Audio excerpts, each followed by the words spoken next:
ओम नमः शिवाय। तीन भुवन में वीतराग विज्ञानिता शिव स्वरूप शिविकार नभो त्रियोगी सवारी की। बोलो अनंत अनंत परमेश्वरी भगवान की जय। 1000 श्री महावीर भगवान की जय। परम पूज गची विराट सागर जी महामुनि राज की जय। महानुभाव, अपने यहां पर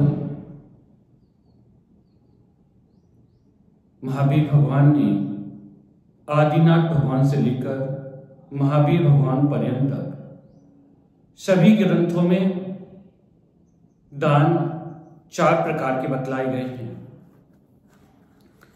और जिसमें आहार दान, औषधि दान, शास्त्र दान और अभय दान। अब इन दानों के बारे में हम जानते हैं, लेकिन हमें यह भी विचार करना है कि योग्य पात्र को आहार दान दें। जब तक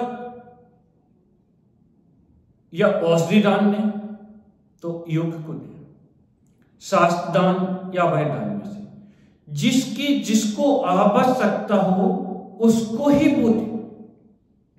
कई बार मन में विचार आता है कि हम कैसे पहचाने कि योग्य है या नहीं है, या हमें किसकी देना है। तो अपने आचार्यों ने कहा है, जहां जिस चीज की जरूरत हो वहां पर उसका दान दें, और उस समय उत्तम दान देने की कोशिश करें, जिससे कि हमें उसका उत्तम फल प्राप्त हो, शुभ फल प्राप्त हो। यदि खेत में आप उत्तम किस्म का बीज बोया है और भूमि खराब किस्म की थी, तो आपका जो बीज है वो नष्ट हो जाएगा। और यदि उत्तम किस्म का बीज था, भूमि यदि खराब किस्म की है तो भी खराब होगा, और ये भूमि यदि अच्छी है, बीज यदि आपका खराब किस्म का है तो अभी फसल पैदा नहीं होगी। बंजर भूमि में आप कितना भी अच्छा बीज बो देंगे, फसल नहीं होगी। लेकिन ये ध्यान रखें कि जब भूमि भी अच्छी है, उपजाऊ भूमि है, जहां फसल पैदा होती है, वहां पर ही आपने अच्छा बीज बोया है, समय पर बीज बोया है, समय पर वहां पर पानी भी दिया, खाद भी दिया है, तो फसल भी आपकी अच्छी होगी। उसी प्रकार से आशा करते हैं कि जब भी आप दान दें, दान देने वाला और दान की भावना आपकी दोनों अच्छी होगी तो उत्तम पात्र को दान दें। यदि आपने उत्तम पात्र को दान नहीं दिया तो उसका फल आपको उत्तम नहीं मिलेगा।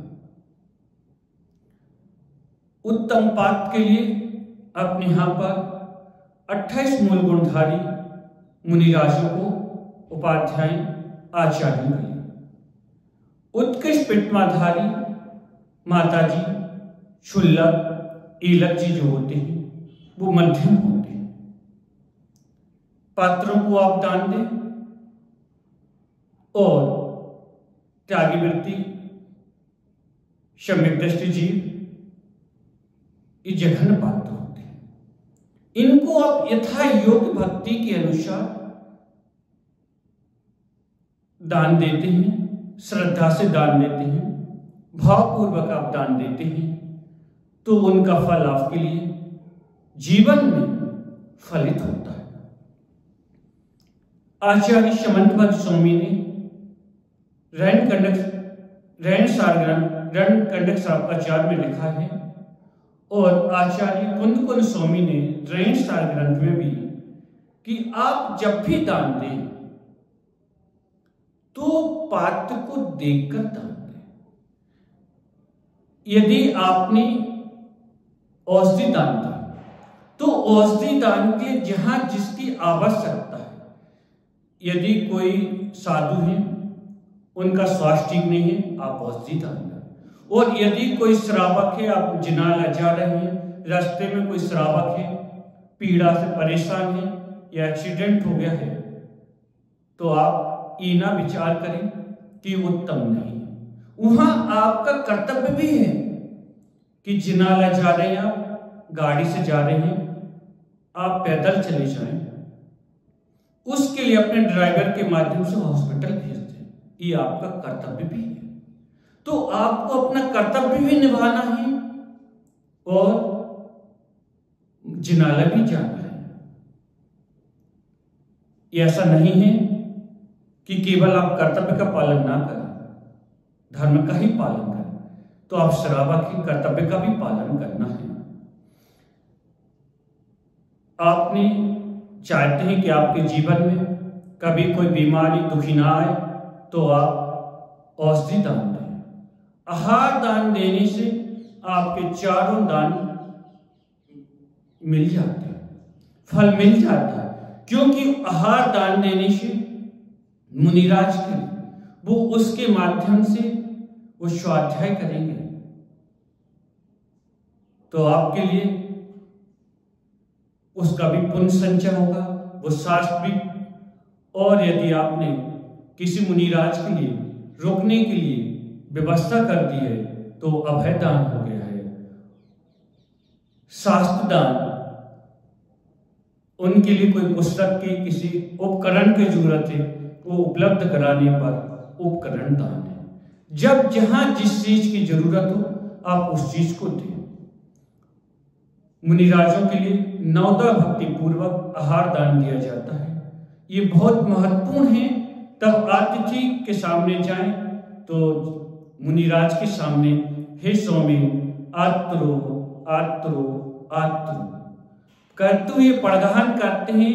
फिर जैसे मुनिराज आ जाते हैं तो तिष्ठो तिष्ठो तिष्ठो, मतलब ठहरिए ठहरिए ठहरिए, आहार जल शुद्ध है, ऐसा कहते हुए उनकी विनय पूर्वक नीचे जमीन पर देखते हुए कि कोई जीव तो नहीं है। फिर उनकी 3 परिक्रमा लगाते हैं। परिक्रमा लगाने के बाद अपने घर की ओर ले जाते हैं। ले जाने के बाद, हे स्वामी मन शुद्धि, वचन शुद्धि, काय शुद्धि, आहार जल शुद्ध है, मम गृह प्रवेश कीजिए। वहां पर पहुंचने के बाद उच्च आसन विराजमान कराइए, पाद प्रक्षाल कीजिए, पूजन कीजिए, नमस्कार कीजिए। मन शुद्ध, वचन शुद्धि, काय शुद्धि, आहार जल शुद्ध है, शुद्धि बोलते हुए उनके लिए 9 प्रकार की शुद्धि के साथ में आप आहार दान दीजिएगा, तो आपके लिए वहां पर पुण्य ज्यादा संचित होता है और अपने मन में इतने प्रफुल्लित होइए, खुश होइए कि मुझे सौभाग्य मिला है, तो आपके लिए अधिक पुण्य संचय होगा। बोलिए महावीर भगवान की जय।